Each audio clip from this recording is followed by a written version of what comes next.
고리아 선교방송을 시청하시는 시청자 여러분, 한 주간도 주님의 은혜 가운데 평안하셨습니까? 푸르른 5월이 됐습니다. 지금 아카시아 꽃이 만발하더군요. 또 아카시아 꽃이 지고 나면은 빨간 장미로 온 세상이 술을 넣을 것입니다. 하나님께 우리에게 모든 것을 아름다움을 우리에게 선물로 주심에 감사를 드립니다. 오늘 함께 나눌 말씀은 로마서 4장 13절에서 17절 말씀, 아브라함의 후사에 대해서 오늘 함께 나눠보도록 하겠습니다. 봉독해 드리겠습니다. 아브라함이나 그 후손에게 세상에 후사가 되리라고 하신 언약은 율법으로 말미암은 것이 아니요 오직 믿음의 의로 말미암은 것이니라. 만일 율법에 속한 자들이 후사이면 믿음은 헛것이 되고 약속은 폐하여 졌느니라. 율법은 진노를 이루게 하나니 율법이 없는 곳에는 범함도 없느니라. 그러므로 후사가 되는 이것이 은혜에 속하기 위하여 믿음으로 되나니 이는 그 약속을 그 모든 후사에게 굳게 하려 하심이라. 율법에 속한 자에게 뿐 아니라 아브라함의 믿음에 속한 자에게도니 아브라함은 하나님 앞에서 우리 모든 사람의 조상이라. 기록된 바 내가 너를 많은 민족의 조상으로 세웠다 하심과 같으니 그의 믿은 바 하나님은 죽은 자를 살리시며 없는 것을 있는 것 같이 부르시는 이시니라. 아멘. 오늘은 아브라함의 후사가 어떤 자들인가를 말씀하고 있습니다. 후사란 기업을 이어갈 자란 말이죠. 아브라함의 기업은 아브라함과 같은 믿음을 가진 자라야 이어갈 수가 있습니다. 그럼 아브라함과 같은 믿음을 가진 자들이 누구입니까? 그것은 아브라함처럼 은혜로 부르심을 입은 자들입니다. 오늘 본문 말씀에 율법에 속하지 않았다고 믿음의 의로 말미암았다고 말씀합니다. 오늘 본문을 보면 율법과 믿음을 상대적으로 말하고 있죠. 믿음의 반대를 율법으로 말하고 있습니다. 그럼 믿음의 의가 무엇인지를 알면 율법에 속한 것이 무엇인지를 알 수가 있겠죠. 아브라함은 할례와 상관없이 의롭다함을 얻었고 이것을 믿음으로 된 의라고 말합니다. 아브라함의 행위와 상관없이 하나님의 일반적인 은혜로 얻어진 의를 바로 믿음으로 난 의라고 하죠. 그런데 유대인들은 할례 행함을 의로운 것이라고 믿었습니다. 그래서 할례를 한 것을 자랑을 하고 있었죠. 본문 말씀에 바울을 통하여서 이것은 아니란 말씀을 합니다. 유대인들에게 너희들은 할례를 잘못 알고 있다고 알려주고 있는 것이지요. 아브라함의 할례는 무할례 시에 된 의를 인친 것이지요. 인을 쳤다는 것은 도장을 찍었다는 것입니다. 무엇에 대한 도장입니까? 넌 이미 의로운 자라는 그 도장이지요. 아브라함은 할례와 상관없이 이미 의롭게 되었어요. 이 사실을 할례로 표시했다는 것입니다. 이렇게 유대인들이 알고 있는 할례간과 바울이 알고 있는 할례간이 다르죠. 유대인들이 이렇게 할례를 오해를 하였다는 것은 지금도 오해하는 자들이 있다는 말입니다. 오늘날에 보면 육에 속한 자와 영에 속한 자가 있기 때문입니다. 이 시대에는 할례를 행하는 사람이 없지요. 하지만 할례와 같은 사상을 가진 자들이 있습니다. 그들이 누구냐면 하나님의 말씀을 지키고 살아야 의롭게 된다고 하는 자들입니다. 하지만 성도는 어떻습니까? 행위와 상관없이 이미 의롭게 되었습니다. 예수를 믿는 믿음으로 의롭게 되었지요. 의는 우리의 행함과 상관없이 거저 주어졌어요. 하나님의 의는 예수를 믿음으로 주어지는 것입니다. 하나님께서 성도들에게 하나님의 말씀을 주셨죠. 이것은 마치 이미 의롭다함을 얻은 아브라함에게 할례를 행하게 한 것과 같아요. 그러므로 하나님 말씀을 지켜서 의롭게 된다는 일은 없는 것입니다. 하나님의 백성은 이미 말씀을 지키든 안 지키든 의롭다함을 얻은 자들이지요. 성도들이 의롭다함을 얻은 것은 예수님의 십자가의 대속의 공로지요. 성도가 의롭다함을 얻은 것은 예수님의 공로이지 성도가 말씀대로 살아서 주어지는 것이 아니라는 말씀입니다. 그렇기 때문에 행위적으로 하나님 말씀대로 살아서 내가 의롭게 된다.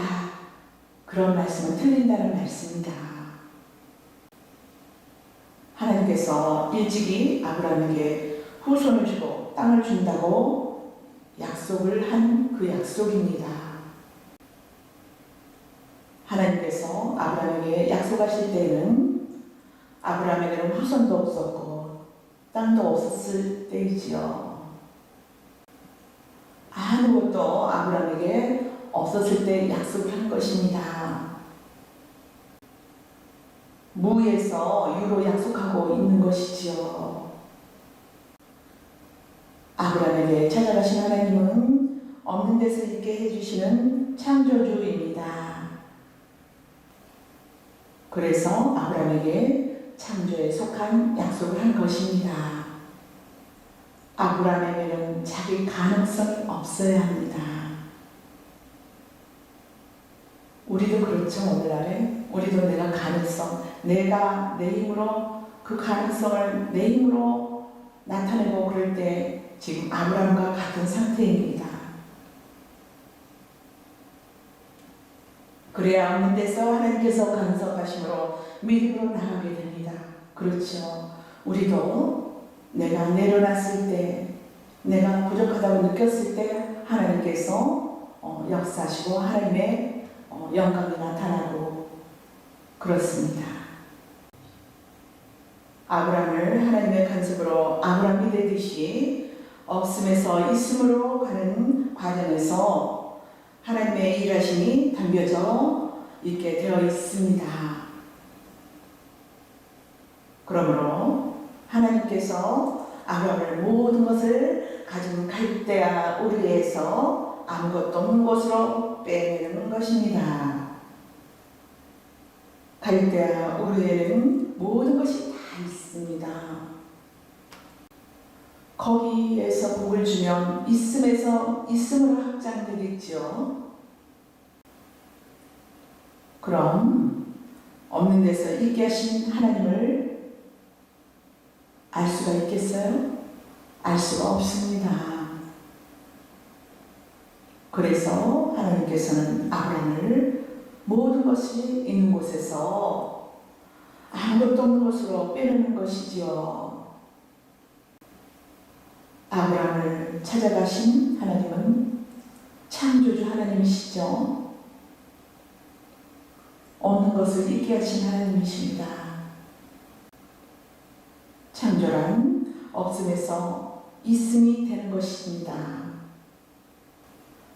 아무것도 없는 곳에서 없음에서 있음으로 일하시는 하나님을 알아가야 한다는 말씀입니다. 아브라함은 갈대아 우르에서 알던 하나님이 있어요. 그 하나님은 조상들이 알던 하나님이지요. 조상이 알던 하나님은 사람들에게 복을 주는 하나님이지요. 이것을 성경에서 다른 신 우상이라고 합니다. 이 우상을 인간들은 하나님이라고 믿었어요. 하나님은 저희를 박멸하시는 분이시지 복을 주고 번성하게 하는 하나님이 아니십니다. 아브라함도 그런 하나님으로 알고 있었지요. 어느 날 하나님께서 아브라함에게 찾아와서 내가 참 하나님이라고 알려주십니다. 그러자 아브라함이 지금까지 알고 섬기던 하나님은 거짓으로 밝혀지게 된 것이지요. 아브라함을 찾아오신 하나님이 참 하나님이십니다. 하나님은 없는 데서 있게 하시는 창조주 하나님이세요. 그럼 이제부터는 아브라함은 갈대아 우르에 살았던 그 하나님 상을 떼어버리고 그 자리에 참 하나님을 새겨 넣어야 합니다. 그래야 우상을 섬기지 않기 때문이지요. 그래서 하나님은 갈대아 우르에서 태어난 아브라함을 죽이는 일을 합니다.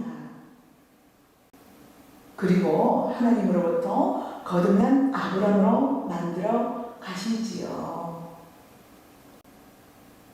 구원이란 새로운 창조를 말하고 이것을 새로운 피조물로 거듭난다고 합니다. 여기서 필연적으로 옛사람의 죽음이 있어요. 새로운 피조물은 옛사람의 죽음을 바탕으로 일어나는 것입니다. 갈대아 우르에서 태어난 아브라함은 옛사람입니다. 하나님께서 옛사람인 아브라함을 죽이고 새사람인 아브라함을 만드셨습니다. 할례는 옛사람 아브라함의 죽음을 상징하죠. 아브라함이라는 이름이 아브라함으로 바뀌는 것도 아브라함의 죽음과 아브라함으로 새로운 피조물로 창조가 된 것을 상징합니다. 할례가 의미하는 것은 죽음이지요. 죽음이라는 것은 없음이에요. 없음.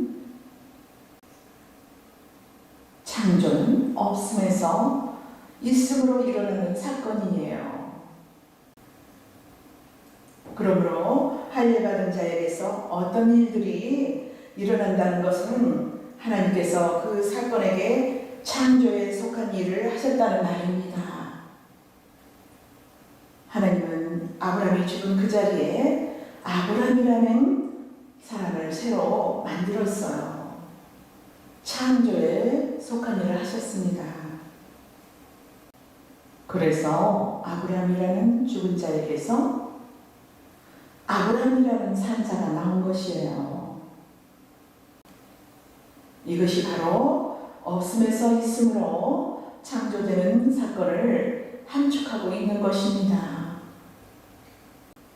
갈대아 우르에서 태어난 아브라함은 하나님을 이용하여서 아브라함에서 아브라함으로 확장하고자 하는 본성을 가지고 있어요. 그래서 하나님께서 아브라함이라는 있음을 없음으로 만들어 버리는 일을 하는 것이지요. 그것이 곧 부모 친척 아비를 떠나는 것이고 할례를 받는 것이고 이름이 바뀌는 사건인 것입니다. 이것이 나중에는 출애굽한 이스라엘에게는 율법으로 바뀝니다. 할례 정신이 율법 안으로 들어가게 되지요. 율법이 무엇입니까? 죄를 깨닫게 하고 모든 입을 막고 하나님의 진노 아래 가두는 것이지요. 한마디로 죽이는 것입니다. 오늘 본문 말씀에도 율법은 진노를 이루는 것이라고 말씀하죠. 이는 율법이 하는 역할이 죄인을 하나님의 진노 아래 불러내는 일이기 때문입니다. 그런데 이스라엘은 율법을 지키면 복을 받는다고 생각을 했어요. 하나님께서는 주기로 율법을 주셨는데 이스라엘은 복을 받으려고 했어요. 그러므로 의롭게 된 아브라함에게 할례를 행하고 죽이고 아브라함으로 만든 것이나 이미 의롭게 된 이스라엘에게 율법을 주어서 죽음 아래 가둔 것을 동일한 의미가 되는 것입니다. 이스라엘은 율법을 지켜서 의로워지지 않았어요. 이미 의롭다 하심을 얻었기 때문에 율법을 준 것입니다. 할례와 율법을 지키는 것은 의와는 아무런 상관이 없어요. 할례를 받고 율법을 지킨다고 해서 의롭게 되는 것이 아닙니다. 아브라함은 부모 친척 아비집을 떠나 고아가 되고 나그네가 되었지요. 이제부터 없는 데서 있게 하시는 하나님을 알아갑니다. 없는 데서 있게 하시는 하나님은 삶을 통하여서 부서지고 깨어지고 그러한 고난들이 일어나지요. 그럴 때마다 이루 말할 수 없는 고난을 겪지요. 그래서 고난이 유익이라고 하지 않습니까? 우리가 견디기 힘들지만 그 순간에는 힘들지만 후에 또 하나님께서 그냥 계시지 않냐고 깨달음을 주십니다. 그래서 하나님의 백성 자녀는 하나님의 아들들은 반드시 하나님의 그 비밀한 말씀, 그 뜻을 알게 됩니다. 내 안에 계신 성령님께서 감화감동을 주시고 알도록 늘 인도하시고 도우십니다. 이렇게 하나님의 자녀는 성도는 아브라함이 아브라함으로 되어가는 그 과정을 그와 같이 인도를 받게 됩니다. 그래서 아브라함을 믿음의 조상이라고 하지요. 조상이란 근본이고 후손들에게는 한 본입니다. 그럼 하나님의 후손이라고 하는 믿음을 받는 성도는 아브라함의 일생을 쫓아가게 되는 것이죠. 오늘 본문 말씀에 아브라함의 후사가 나오죠. 후사란 말은 상속자라는 뜻이에요. 아브라함의 가문을 물려받아서 경영할 상속자가 누구냐라는 말입니다. 하나님께서 아브라함을 믿음의 조상으로 선택하셨습니다. 아브라함의 가문은 믿음을 보여주기 위한 가문이지요. 아브라함의 후손은 믿음으로 난 자가 후손입니다. 여기서 믿음이란 율법의 반대이지요. 그래서 아브라함과 그 후손에게 후사가 되리라고 하신 말씀이 율법으로 말미암아 된 것이 아니고 믿음의 의로 말미암은 것이라고 말씀합니다. 즉 율법에 속한 자가 아니고 믿음에 속한 자라는 것입니다. 율법에 속한 자들이 후사라면 믿음은 헛것이라고 하죠. 여기서 율법에 속한 자란 자기 행위를 의지하는 자를 말씀하고 있습니다.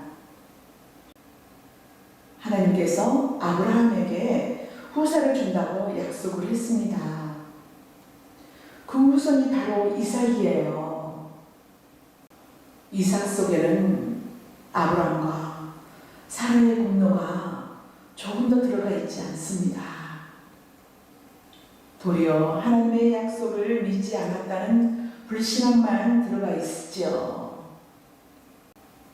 믿지 않았는데 이삭을 얻었습니다. 이것을 믿음으로 말하자면 아브라함과 사라는 안 믿었는데 하나님께서 믿게 해주셨다는 것입니다. 전적으로 하나님의 사랑과 은혜이지요.